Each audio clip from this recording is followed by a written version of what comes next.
오늘 우리는 슬기로운 교회 생활이라는 제목으로 고린도전서 14장 말씀을 함께 나누도록 하겠습니다.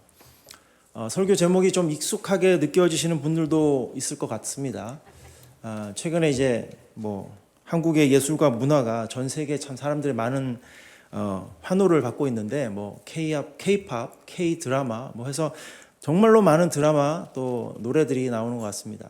근데 한 4, 5년 전에 많은 사람들이 좋아했던 드라마 시리즈 중에서 슬기로운 땡땡 생활 이런 드라마가 있었는데 여러분 기억하시는지 모르겠어요. 슬기로운 의사 생활, 슬기로운 감방 생활 이런 시리즈가 있었다고 하는데 아시나 보네요. 예. 그 드라마 제목을 좀 차용해서 오늘 설교 제목을 정해 보았습니다. 뭔가 이 설교 제목을 보는 순간 여러분들이 말씀에 몰입하고 집중할 수 있도록 제가 드라마 제목을 잠깐 빌렸는데 원래는 제목이 이렇지 않았습니다. 원래는 바르게 은사 사용하기 이렇게 하려고 그랬었는데 지금 제목이 더 좋아 보이죠? 예. 저는 근데 사실 저 드라마를 전혀 보지 않습니다. 저는 이 설교 제목을 이렇게 정하는 것도 그 전에까지는 그렇게 선호하지 않았는데 제가 지난주에 이제 여러분 아시겠지만 만나교회 김병삼 목사님 부흥의 강사로 이 지역에 오신다는 것을 듣고 제가 지난 주말에 그 집회에 참석했었습니다. 그때 목사님이 이제 예수님과 동행하는 삶에 대해서 목사님 개인적인 간증과 또 말씀을 잘 풀어서 설교 말씀해 주셨는데 말씀 중에 목사님이 한 드라마를 보고 펑펑 우셨다는 거예요. 그래서 그 드라마가 뭔가 잘 들어보니까 폭삭 소가수다 그런 드라마였다고 합니다.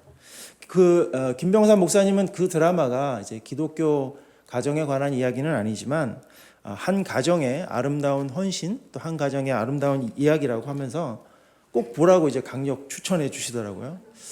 저는 아직 그 드라마를 보지도 않았고 사실 보고 싶은 생각도 없는데 목사님이 그 폭삭 수가수다 그 드라마 얘기를 하는 순간 성도님들의 반응이 남달랐던 것을 제가 보았습니다. 그래서 오늘 설교 제목도 성도님들의 관심을 가질 수 있도록 이렇게 드라마 제목 중에 하나 빌려야겠다 그런 생각을 했습니다.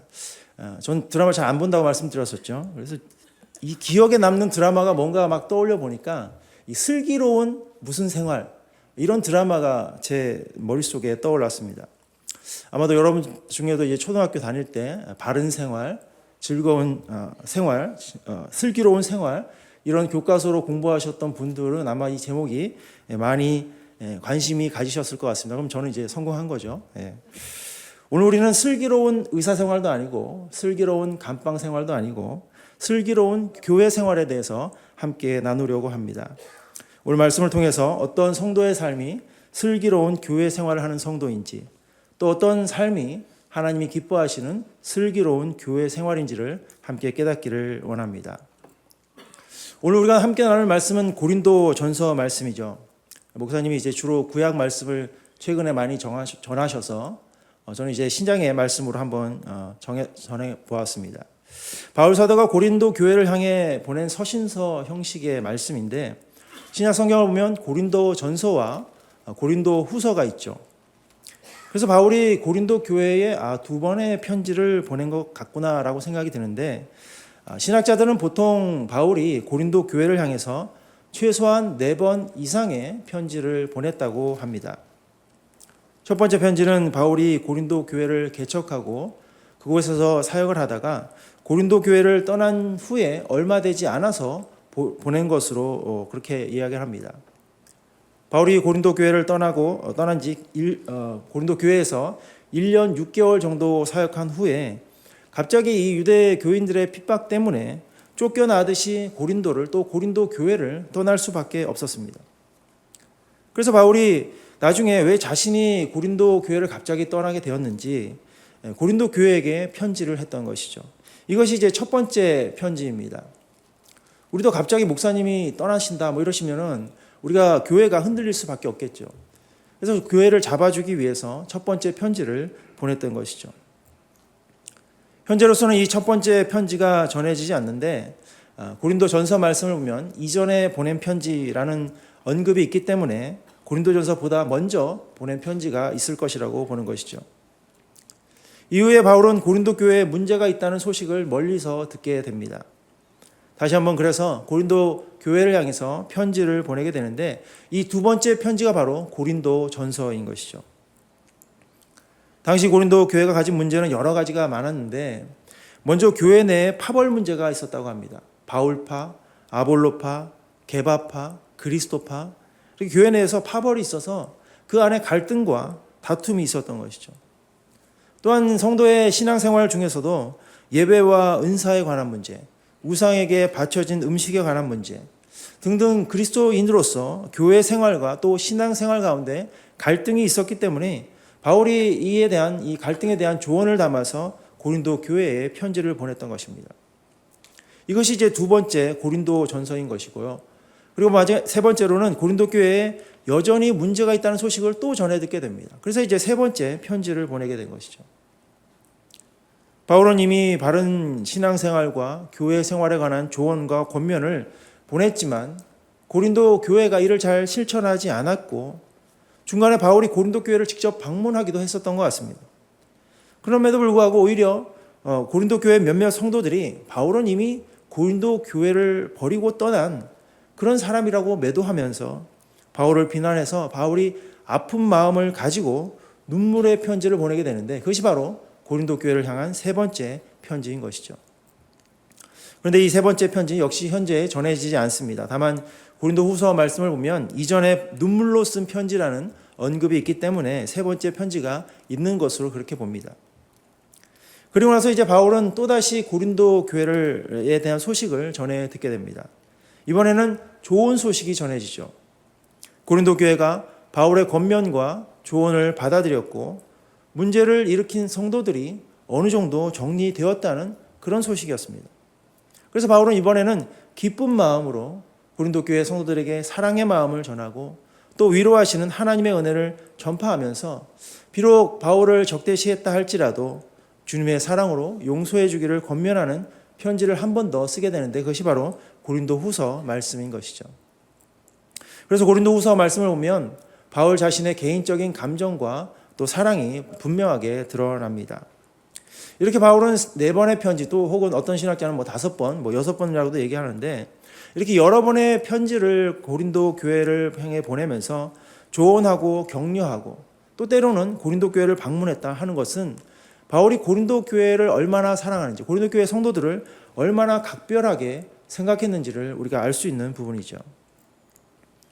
이 중에서 오늘 우리는 고린도 전서 말씀 함께 나눌 텐데 바울은 오늘 본문 말씀에서 고린도 교회 외부에서 오는 핍박이나 박해에 관한 문제가 아니라 교회 내에서 성도들 사이에서 있었던 어떤 개인적인 신앙생활에 관한 문제를 대해서 말씀을 합니다.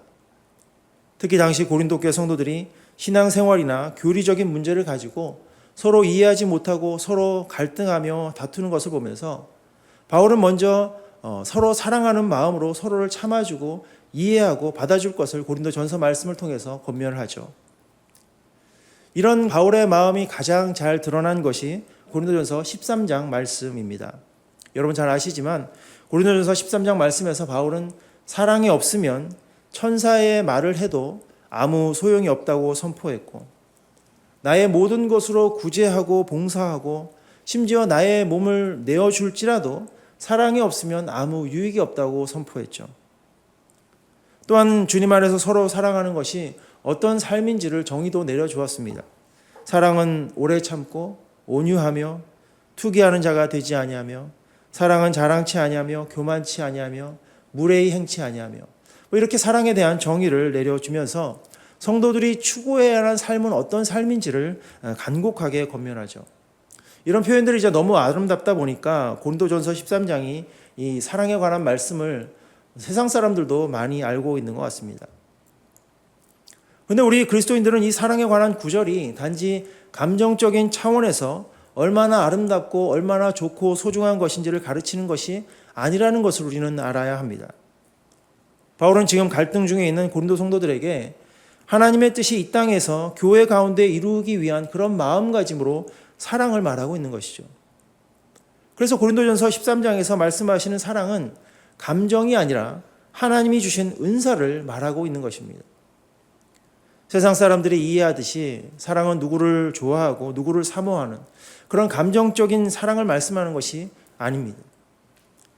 바울은 사랑을 특히 은사 중에 하나로서 강조하죠. 은사는 하나님께서 그리스도인들에게 하나님의 뜻을 이 땅에서 또한 교회 가운데 잘 감당할 수 있도록 특별한 재능이나 어떤 능력을 주신 것을 말씀합니다.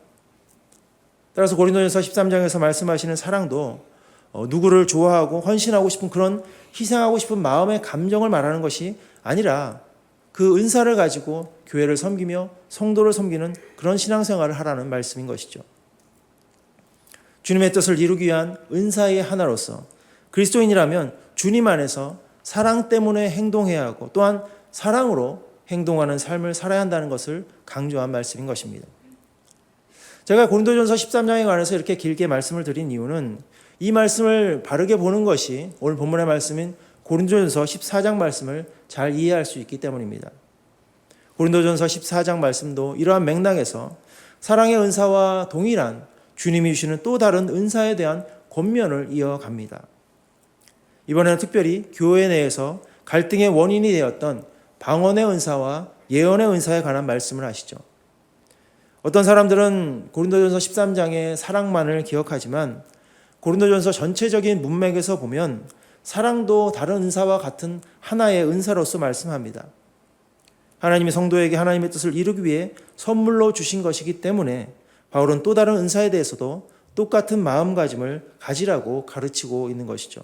오늘 저와 여러분도 오늘 우리에게 주신 말씀 속에서 하나님께서 슬기로운 교회 생활을 하기 위해서 우리 각자에게 어떤 은사를 주셨는지 그 은사를 주신 목적과 이유에 대해서 분명히 깨달으시고 또한 다른 성도가 받은 은사에 대해서도 사람의 생각이나 사람의 기준으로 바라보지 않고 하나님의 뜻에 합당하게 주님의 뜻을 이루기 위한 하나님의 선물로 바라볼 수 있기를 간절히 소망합니다. 오늘 본문의 첫 구절이 이렇게 시작합니다. 14장 1절 말씀 우리 함께 읽겠습니다. 시작.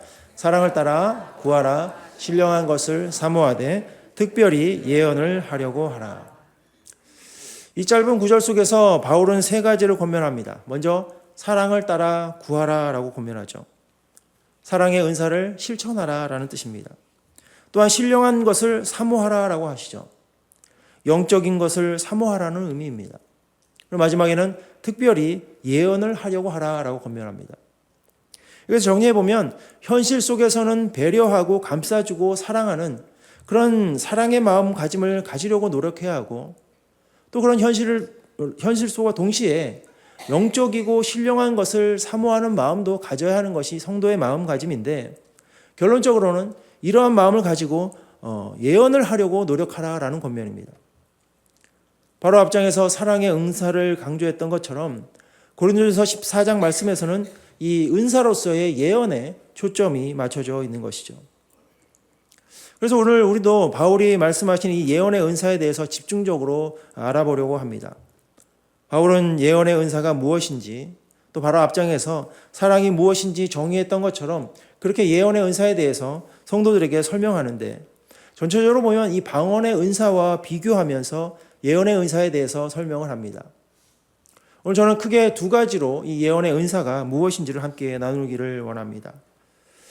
바울은 먼저 방언의 은사에 대해서 말씀하면서 비교하면서 예언의 은사에 대해서 말하기 때문에 우리도 먼저 바울이 언급하는 이 방언의 은사가 어떤 것인지를 알아보기를 원합니다. 바울은 방언의 은사에 대해서 2절에서 이렇게 말씀하시죠. 우리 2절 말씀도 함께 읽겠습니다. 시작.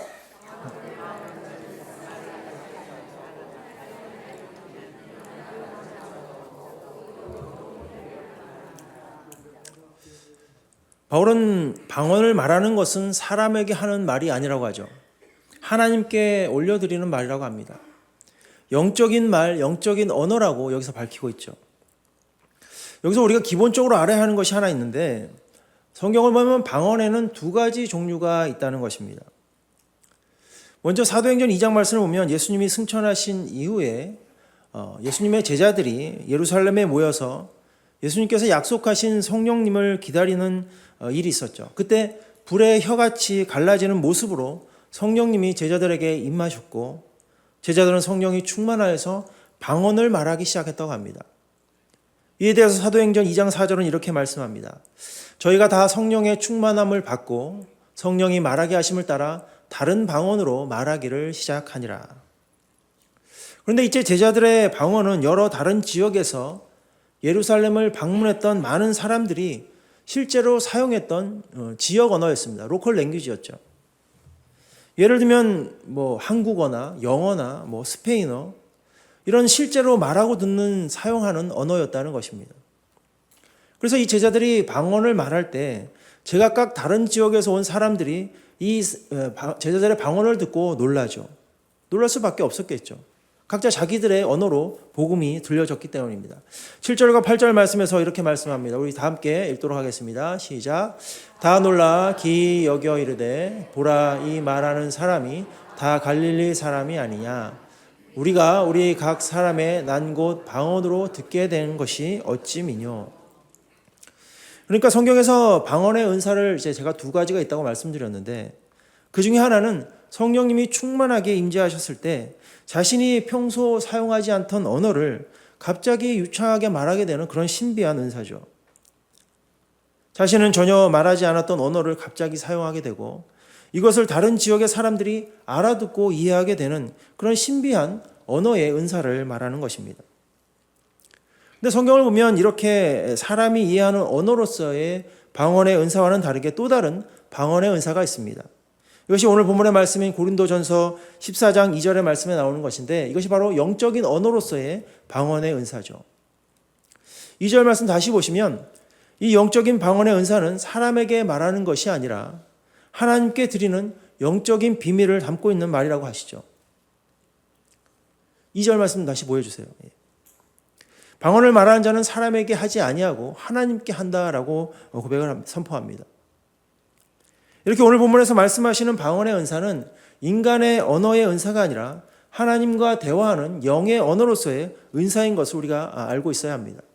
그래서 이런 의미에서 영적인 언어로서의 방언의 은사는 하나님과 대화하는 중요한 기도의 은사 중에 하나라고 할 수 있죠.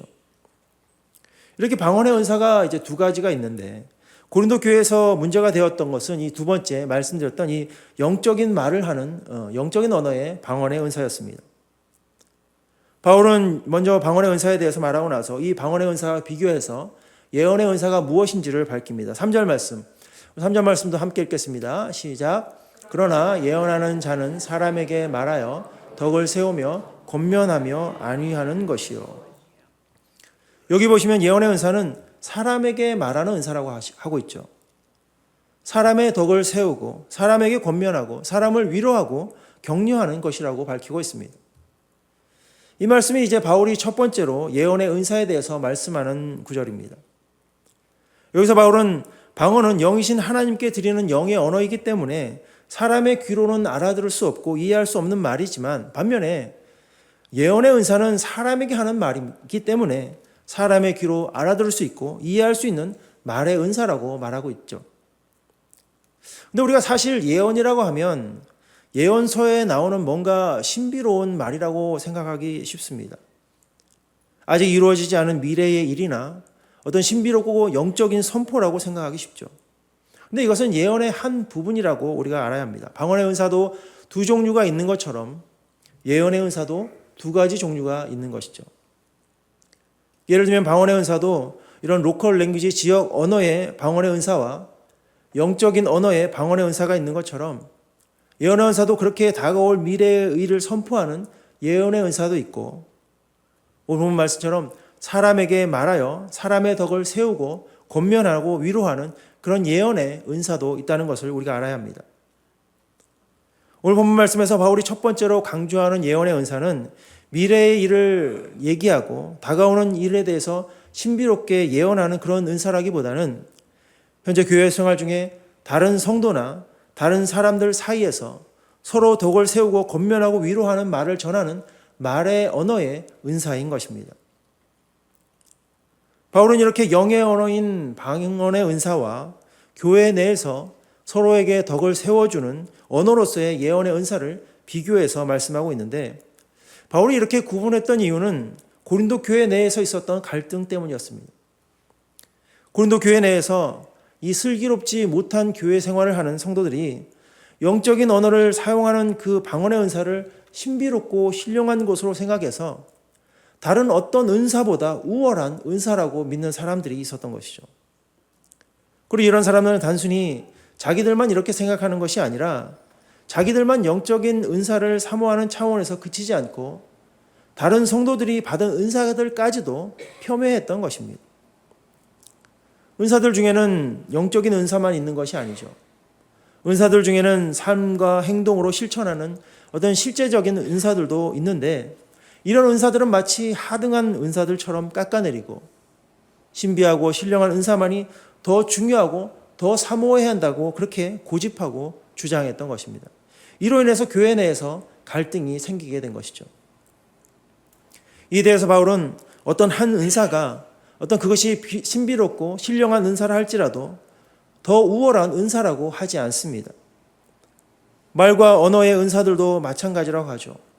일상의 삶에서 교회나 가정에서나 직장에서나 어디서나 성도를 향하는 모든 말 한마디 한마디가 하나님이 주시는 은사의 차원에서 이해해야 한다라고 말합니다. 또한 그렇기 때문에 교회 생활에서도 다른 성도들을 향한 말 한마디 말로 드러나는 은사도 하나님이 주신 소중하고 꼭 필요한 은사라고 말하고 있는 것이죠. 그런데 우리가 또 여기서 놓치지 말아야 할 것은 마치 바울이 교회 생활에서 영적인 부분을 중요하지 않다고 하는 것은 아닙니다. 특히 개인적인 신앙생활 차원에서 성도는 영이신 하나님과 함께 기도로 교제하며 또 그렇게 하나님의 인도하심을 깨닫고 하나님을 따라가는 것이기 때문에 영적인 차원에서 주는 은사 당연히 성도의 삶에서 너무나도 중요하죠. 그런데 공동체 차원에서, 교회 공동체 차원에서 이렇게 영적으로 성숙한 성도들이 정말 많이 있다면 하나님의 뜻이 그 교회를 통해서 더욱더 풍성하게 이루어져 갈 것입니다. 그래서 개인적인 은사도 중요한 것입니다. 근데 이것이 지나쳐서 영적인 부분만이 마치 전부인 것처럼 신앙생활의 신비한 영역만을 강조하다 보면 여러 성도들이 모인 교회 생활에서는 오히려 하나님의 뜻을 방해할 수도 있다는 것을 지금 바울이 말씀하고 있는 것이죠. 슬기로운 신앙생활하는 성도가 슬기로운 교회 생활로 이어져야 한다는 것입니다. 신앙생활에는 영적인 영역만이 전부가 아닌 것처럼 교회 생활에서도 영적인 것을 사모하는 것뿐만 아니라 성도들이 서로서로 말 한마디에 사랑을 담고 격려와 위로를 담아서 넘어지고 쓰러진 성도들을 일으켜 세우는 것, 이것이 바로 이것도 주님의 뜻을 이 땅 가운데 이루게 하는 중요한 성도의 삶이라는 것이죠. 그리고 이것이 온전히 이루도록 하나님이 주신 은사가 바로 예언의 은사라는 것입니다. 오늘 함께 하신 여러분 모두도 예언의 은사에는 미래의 일을 영적으로 선포하는 것만 말하는 것이 아니라 예언의 은사는 곧 다른 성도들을 향한 말의 은사라는 것을 깨달으시고 다른 성도들을 사랑으로 격려하고 위로하는 이 예언의 은사를 사모할 수 있는 저와 여러분 되시기를 주님의 이름으로 축복합니다. 두 번째로 오늘 본 말씀에서 바울이 말씀하는 이 예언의 은사의 특징은 4절 말씀에 나옵니다. 우리 4절 말씀 또한 같이 읽도록 하겠습니다. 시작. 방언을 말하는 자는 자기의 덕을 세우고 예언하는 자는 교회의 덕을 세우나니. 여기서 역시 바울은 방언의 은사와 예언의 은사를 비교하죠. 방언의 은사를 받은 사람은 자기의 덕을 세우는 것이라고 하고 예언의 은사를 받은 사람은 교회의 덕을 세우는 사람이라고 합니다. 여기서 바울은 이제 두 번째로 예언의 은사가 어떤 특징이 있는지를 말씀하시는데요. 방언의 은사는 개인적인 은사라고 말하는 것입니다. 방언의 은사는 자기 자신의 신앙생활에 도움이 되는 은사라면 예언의 은사는 공동체를 위한 은사로서 교회의 덕을 세우고 교회 공동체에 도움이 되는 은사라고 말씀하고 있는 것입니다. 근데 아까 말씀드렸듯이 방언의 은사가 마치 이기적인 것처럼 그렇게 생각해서는 또한 안 됩니다. 왜냐하면 공동체라는 것도 기본적으로 개인이 모여서 이루는 것이 공동체이기 때문이죠. 예를 들어 하나님이 기뻐하시는 교회는 하나님이 기뻐하시는 신실한 성도 하나하나가 모였을 때 이루어지는 것이기 때문인 것입니다. 따라서 개개인의 덕을 세우고 믿음이 든든하게 성장하도록 돕는 은사가 있다면 궁극적으로는 그 은사가 도움이 당연히 되는 것이죠. 그 성도 자신뿐만 아니라 공동체에도 도움이 된다고 볼 수 있습니다. 따라서 이 4절 말씀에서 바울이 말씀하고 있는 것은 은사를 지금 비교하는 것이 아닙니다. 은사를 비교해서 더 좋고 더 나쁘다는 의사가 말씀하는 것이 아닙니다. 어떤 은사는 필요하고 어떤 은사는 불필요하다는 말이 아닙니다. 각각의 은사는 독특한 특징이 있다는 것을 말씀하고 있는 것이죠. 각각의 은사는 하나님의 의와 사랑을 이 땅에서 이루기 위해 모두 다 필요하고 소중하다는 것을 말씀하고 있는 것입니다. 바울의 의도는 5절과 6절 말씀에서 더욱더 분명하게 볼 수 있습니다. 5절 말씀 먼저 함께 읽도록 하겠습니다. 시작.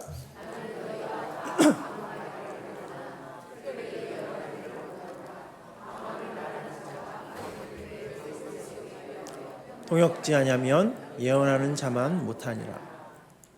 5절 말씀에서 전제하기를 지금 바울은 너희가 먼저 방언하기를 원한다라고 전제하고 있죠. 그렇지만 다만 이 고린도 교회 당시 상황으로서는 특별히 예언을 말하는 은사가 더 필요하고 더 원한다고 말씀하고 있는 것입니다.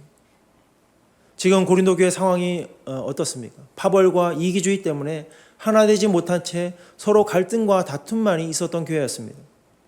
그러니까 이 교회 내에서 갈등을 풀어나가기 위해서 예언의 은사가 더 필요하다고 말하고 있는 것이죠. 또한 교회의 상황에 따라서 더 필요한 은사가 또 다른 은사가 있을 수 있겠지만 그렇다고 또 다른 은사는 불필요한 것은 아니라고 우리 말하는 것을 우리가 이 바울의 의도를 놓치지 말아야 합니다. 이어지는 6절 말씀에서도 예언의 은사뿐만 아니라 다른 은사들을 언급합니다. 6절 말씀 보시겠습니다. 그런즉 형제들아 내가 너에게 나아가서 방언을 말하고 계시나 지식이나 예언이나 가르치는 것이나 말하지 아니하면 너에게 무엇이 유익하리요. 바울은 지금 예언의 은사만이 좋다고 강조하는 것이 아님을 말하고 있는 것이죠. 방언의 은사는 불필요한 것이 아니라 뿐만 아니라 방언도 필요하고 계시도 필요하고 지식이나 예언이나 가르치는 은사에 대해서도 말씀하고 있습니다. 계시는 하나님께서 직접 하나님의 뜻을 인간들에게 드러내시고 보여주시는 것이죠.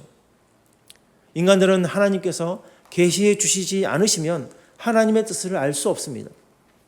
따라서 여기서 말씀하시는 계시는 하나님이 주신 은사의 하나로서 하나님이 사도들과 또 교사들을 사용하셔서 다른 성도들에게 하나님의 뜻을 밝히는 것, 하나님의 뜻을 전하고 선포하는 그 은사를 말합니다. 지식은 성경이나 하나님이나 또 예수님에 대한 지식을 말하죠. 예수님에 대해서 알고 이해하는 것을 의미합니다. 자신의 경험이나 또 공부하고 연구하여서 그렇게 하나님의 뜻을 알게 되어서 다른 성도들에게 전하게 되는 것, 그것이 바로 지식의 은사라고 할 수 있죠. 예언의 은사는 앞서 말씀드렸지만 미래에 대해서 말씀하는 것이 아니라 다른 성도들의 덕을 세우고 위로하고 격려하는 것을 의미한다고 할 수 있습니다. 또한 가르치는 것은 자신이 배우고 깨달은 하나님에 대한 그 지식과 경험을 다른 성도들에게 전하고 가르치는 은사를 말하는 것이죠. 그러니까 정리하면 방언이나 계시나 지식이나 예언이나 가르치는 것이나 모두 개인의 신앙생활을 위한 은사라기보다는 성도들이 서로를 위해서 필요한 공동체를 위한 은사라고 말하고 있는 것입니다. 그러니까 지금 이런 공동체를 위한 은사가 고린도 교회에 필요한 은사인데 왜 개인의 그 신앙생활을 위한 은사가 더 필요하고 더 중요하다고 주장하느냐라고 바울이 지금 간접적으로 말하는 것입니다. 지금 고린도 교회 성도들은 슬기로운 교회 생활에 더 집중해야 되는 때라고 바울이 말하고 있는 것이죠. 성도 한 사람이 하나님께 은사를 받아서 개인적으로 믿음이 자라고 믿음이 성숙하여서 하나님의 뜻을 날마다 깨닫고 그 하나님의 뜻을 개인적인 삶에서 실천하는 그런 신앙생활 물론 중요합니다. 하지만 동시에 성도들이 하나님께 은사를 받아서 교회 공동체를 위해서 사용하는 것, 그것도 하나님이 중요하게 여기신다는 것을 바울이 강조하는 것이죠. 개인 생활을 위한 방언의 은사만을 최고로 귀하게 여기는 그 고린도 교회 몇몇 성도들을 향해서 공동체를 위한 예언의 은사를 소홀히 하지 말라고 강조하는 것입니다. 이 원리가 오늘날 우리 모든 교회와 성도들에게도 마찬가지로 적용됩니다. 하나님은 오늘날에도 성도 한 사람 한 사람이 중요하고 또 한 사람 한 사람을 사랑하시기 때문에 개개인에게 필요한 그 성숙한 믿음이 성숙하도록 개인적인 신앙생활을 위한 은사를 주십니다. 그것이 방언의 은사일 수도 있고 또 다른 은사일 수도 있겠죠. 그런데 또한 그리스도의 몸된 교회 공동체도 중요하기 때문에 오늘날에도 하나님은 교회 공동체를 위한 은사도 각각 성도들에게 주신다는 것입니다. 바울이 말하는 대표적인 교회 공동체를 위한 은사가 바로 예언의 은사인 것이죠. 반면에 바울은 이 영적인 언어를 말하는 방언의 은사 같은 경우에는 공동체를 위한 은사라기보다는 개인적인 차원의 은사라고 합니다. 영적인 언어는 하나님과 그 사람 사이에 오고 가는 그런 소통하는 그런 개인적인 차원의 것이기 때문에 다른 성도들은 이해하지 못하는 영적인 언어의 은사이기 때문에 그렇다고 하는 것이죠. 이에 대해서 바울은 7절부터 11절까지 말씀에서 악기를 예로 들어서 설명합니다. 먼저 7절 말씀입니다. 혹 저나 거문고와 같이 생명 없는 것이 소리를 낼 때에 그 음의 분별을 내지 아니하면 저 부는 것인지 거문고 타는 것인지 어찌 알게 되리요. 여기서 저는 이제 피리 같은 관악기를 말하고 거문고는 당시 거문고가 있었던 것이 아니라 이 현악기를 말하는 것입니다. 아무리 훌륭한 악기라도 연주하는 사람이 제대로 된 음을 내지 못하면, 분별하지 못하면 그 악기도 악기로서의 목적을 다하는 것이 아니라고 하는 것입니다. 이어지는 8절 말씀도 마찬가지입니다. 8절 말씀, 만일 나팔이 분명치 못한 소리를 내면 누가 전쟁을 예비하려. 당시 군대는 나팔 소리를 따라서 전진하고 나팔 소리를 따라서 후퇴하는 전술을 수행했습니다. 그래서 만약 나팔수가 약속된 그 신호를 제대로 소리내지 못하면 온 군대가 상관의 지시를 바르게 이해하지 못할 것이고 군대는 곧 방향을 잃고 혼란에 빠지게 될 것이죠. 이어지는 11절과 12절 말씀입니다. 세상에 소리의 종류가 이같이 많되 뜻없는 소리는 없나니. 11절 함께 읽겠습니다. 시작. 그러므로 내가 그 소리의 뜻을 알지 못하면 내가 말하는 자에게 야만이 되고 말하는 자도 내게 야만이 되리니. 여기서 야만이라고 번역을 했는데 영어 보시면 이제 포리너, 외국인이라고 보시는 게 좋습니다. 이 구절도 마찬가지죠. 서로가 이해할 수 없는 소리를 말한다면 마치 서로가 외국인처럼 된다는 것입니다. 그렇기 때문에 교회 공동체를 위해서는 하나님과 개인만이 소통할 수 있는 그런 영적인 언어를 공공연하게 하는 것이 아니라 성도가 서로 이해할 수 있는 언어를 사용하는 것이 교회 공동체의 덕이 된다고 하는 것이죠. 이런 일이 당시 고린도 교회 내에 있었던 것인데 사실 이런 일이 오늘날 교회에서도 빈번합니다. 제가 처음 예수님을 영접하고 정말로 예수님을 열정적으로 예배하고 교회를 섬길 때가 이제 80년대 후반, 90년대였는데 저는 그때 예배드리고 찬양하고 기도하는 것을 정말로 좋아했습니다. 근데 때로는 이 통성 기도 시간에 가끔 망설여질 때가 좀 있었습니다. 여러분 아시겠지만 그때 제가 다니던 이 교회에서도 이 합심 기도할 때 큰 소리로 방언으로 기도하는 분이 계셨기 때문입니다. 지금도 처음 믿고 교회에 나오시는 분들이나 믿지 않지만 억지로 교회로 끌려 나오신 분들, 이런 분들이 있다는 것도 사실이죠. 근데 이렇게 큰 소리로 사람이 이해할 수 없는 영적인 언어로 방언 기도하는 분들이 합심 기도하는 시간이 있다면 교회에 대해서 참 어려움을 느낄 수밖에 없죠. 그래서 신학적으로도 이 영적인 언어의 방언의 은사에 대해서 적지 않은 논의가 있는 것도 사실입니다. 이렇게 각자 다르게 방언의 은사에 대해서 말씀을 하고 또 각자 해석을 하게 되는데 그럼에도 공통된 의견이 있습니다. 이 영적인 언어를 말하는 방언의 은사는 기도의 은사이기 때문에 개인적인 신앙생활에는 분명히 유익이 되는 은사지만 교회 공동체 차원에서의 영적인 언어로 기도하는 이 방언의 은사는 자제할 필요가 있다는 것이죠. 지금 모든 교단과 신학자들이 이렇게 공통된 해석을 내립니다. 왜냐하면 말씀드린 것처럼 제 어렸을 때 경험처럼 교회 공동체 내에는 믿음이 강한 사람만 있는 것이 아니죠. 처음 믿는 사람, 믿음이 약한 사람, 믿음이 없는 사람들까지도 교회에 나올 수 있기 때문인 것입니다. 이런 사람들에게는 사람이 이해할 수 없는 언어로 큰 소리로 기도하는 것이 거부감이 들 수 있기 때문이죠. 여러분 모두 이 부분을 잘 이해하실 수 있기를 바랍니다. 성도는 혼자 신앙생활할 수 있습니다. 물론이죠. 하지만 혼자 믿음을 성숙하게 키워나가는 데는 한계가 뚜렷합니다. 그렇기 때문에 하나님은 교회 공동체를 허락하셨고 성도들로 하여금 교회 공동체의 일원이 되게 하셨고 그렇게 성숙한 신앙생활을 하게 하신 것이죠. 그러므로 성숙한 믿음을 가진 성도라면 개인적인 신앙생활뿐 아니라 공동체적인 교회 생활도 하나님의 뜻에 맞게 살 수 있어야 하는 것입니다. 우리 모든 필그림의 성도님들은 하나님께서 나에게 개인적으로 주신 은사도 있고 또 우리 필그림 교회 공동체를 위해 주신 은사도 나에게 있다는 것을 분명히 깨달으시기를 바랍니다. 그리고 바울의 권면처럼 개인적인 은사도 사모하고 또 중요하지만 특별히 교회 공동체를 위해서 이 슬기로운 교회 생활을 위해서 이 은사들을 사용하시는 성도님들이 되시기를 바랍니다. 다른 성도들의 덕을 세워주고 격려하고 위로하는 이 예언의 언어의 은사를 사모하시는 복된 성도님들이 되시기를 다시 한번 주님의 이름으로 축복합니다. 오늘 우리는 바울 사도가 고린도 교회 성도들을 향한 권면의 말씀을 함께 나누었습니다. 바울은 교회 공동체에 속한 성도들이 바른 교회 생활을 통해서 하나님의 뜻을 이 땅 가운데 또 주님의 몸된 교회 가운데 이루어야 된다고 했습니다.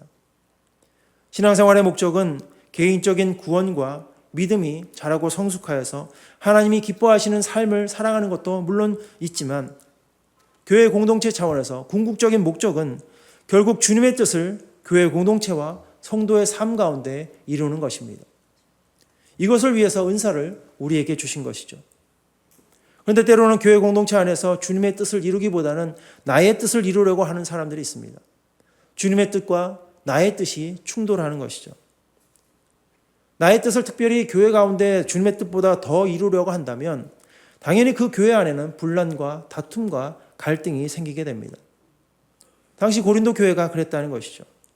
그 분란을 일으킨 사람들, 갈등을 일으킨 사람들은 마치 자신들만 영적인 사람들이고 자신들만 신령한 사람인 것처럼 방언의 은사를 공동체 안에서 남발하면서 하나님이 주신 은사를 자신들의 영적인 허영심을 채우기 위해서 사용했던 것입니다. 교회 공동체 안에서 주님의 뜻이 아닌 나의 뜻을 주장하고 고집했던 것이죠. 우리 필그림의 모든 성도님들은 이런 어리석은 신앙생활이 아니라 하나님이 주신 은사를 바르게 사용하는 슬기로운 교회 생활을 하시기를 축복합니다. 또한 교회 공동체 안에서 낙심한 한 성도를 세워주고 위로하고 격려하는 것은 나 자신의 성품이나 본성에 나서 나오는 것이 아니라 하나님이 주신 은사라는 것을 또한 깨달으시길 바랍니다. 하나님이 건강한 교회 공동체를 위해서 허락하셔야만 우리가 받을 수 있는 은사라는 것을 기억하시고 나 자신을 위한 은사를 사모하며 간구할 때 또한 내가 속한 교회 공동체를 위한 은사를 주시기를 또한 간절히 사모하며 기도하시기를 바랍니다. 하나님이 성도들에게 주시는 은사는 분명한 목적과 이유가 있습니다. 오늘 함께 하신 우리 모든 필그림의 성도님들은 하나님이 나에게 주신 은사가 어떤 것이 있는지 살펴보시고 나의 개인적인 신앙생활을 위해 주신 은사와 공동체 생활을 위해서 주신 은사를 분명하게 구별하고 깨달으셔서 나에게 주신 은사를 하나님이 주신 목적과 이유에 맞게 바르게 사용하시는 그런 슬기로운 교회 생활을 하시는 성도님들이 되시기를 주님의 이름으로 간절히 축원합니다. 이 시간 다 함께 자리에 일어나셔서